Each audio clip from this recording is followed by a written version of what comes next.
Assalamualaikum warahmatullahi wabarakatuh. Nama saya Faharia Rizky Afifah dari kelas 11 IPS 3. Saya akan mempresentasikan tentang senam lantai. Yang pertama, pengertian senam lantai. Senam lantai adalah kegiatan olahraga yang cara gerakannya dan bentuk latihannya dilakukan di lantai sesuai dengan namanya. Biasanya senam lantai dilakukan menggunakan matras. Kita langsung yang pertama, ada pengertian roll depan. Ini ada gambar ya. Roll depan adalah berguling ke depan atas bagian belakang badan, tengkuk, punggung, pinggang, dan panggul bagian belakang. Latihan guling ke depan dapat dilakukan dengan dua cara, yaitu guling ke depan dengan sikap awal jongkok dan guling ke depan dengan sikap awal berdiri. Ini ada tata cara roll depan. Ada 5 step. Yang pertama ada sikap permulaan jongkok, kedua tangan menumpu pada matras lebar bahu. Terus yang kedua ada kedua kaki diluruskan, siku tangan ditekuk, kepala dilipat sampai dagu menyentuh dada. Yang ketiga ada mengguling ke depan dengan mendaratkan tengkuk terlebih dahulu dan kedua kaki dilipat rapat di dada. 4. Kedua tangan melepaskan tumpuan dari matras, pegang mata kaki dan berusaha bangun. Yang terakhir ada bangun dengan posisi jongkok dengan kedua tangan di depan. Yang kedua ada roll belakang. Pengertiannya adalah roll belakang adalah gaya gerakan senam yang dimana posisi badan berguling ke arah belakang dan badan melalui bagian belakang mulai dari panggul bagian belakang, pinggang, punggung, dan tengkuk. Di sini ada gambarnya yang ngejelasin gimana step-stepnya. Terus ada tata caranya, ada 5 step juga. Yang pertama, tubuh dalam posisi jongkok, kedua kaki rapat dengan tumit dan agak sedikit diangkat. Yang kedua ada kepala menunduk dan posisi dagu menyentuh dada. Kaki ditolakkan pada lantai ke arah belakang dijadikan untuk pendorong untuk menggulingkan badan. Yang ketiga ada posisi punggung di atas matras. Letakkan tangan yang sudah ditekuk di samping telinga.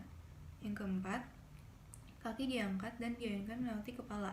Pada saat yang bersamaan, tangan digunakan sebagai tumpuan dan tolakan. Jadi biar badannya bisa terroll ke belakang. Yang kelima, sesudah berguling, posisikan tubuh kembali jongkok. Yang ketiga ada kayang. Di sini ada gambarnya juga, step-stepnya. Pengertiannya adalah sikap kayang adalah sikap menggusur dengan posisi kaki dan tangan bertumpu pada matras dalam keadaan terbalik dengan meregang dan mengangkat perut dan panggul. Ini ada tata caranya, ada 4 step. Yang pertama, ambil sikap berdiri tegak dan sedikit kaki terbuka. Yang kedua, posisi tangan masing-masing berada di samping kaki. Yang ketiga,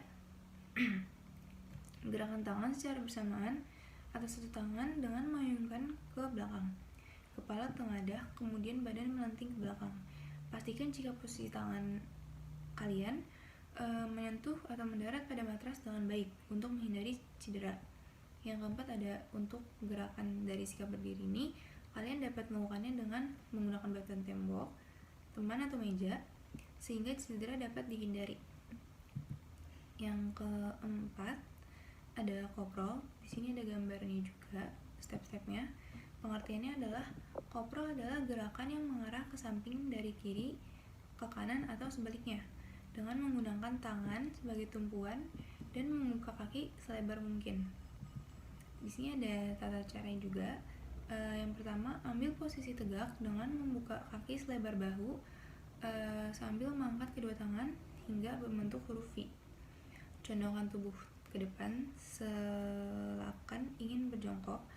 Terus yang ketiga, letakkan tangan di lantai dan angkat kaki ke atas secara perlahan sampai lurus hingga membentuk huruf V. Tahan sebentar, lalu turunkan kembali. Yang terakhir, lakukan gerakan ini secara berulang sampai mendapatkan keterampilan. Yang kelima, ada headstand. Di sini ada gambar ya, saya cantumkan, dan pengertiannya, headstand adalah sikap berdiri tegak yang bertumpu pada kepala yang ditopang oleh kedua tangan. Teknik ini digunakan dalam situasi yang berbeda seperti yoga, breakdance, atau pemula senam. Ini ada tata cara juga, tata cara headstand. Yang pertama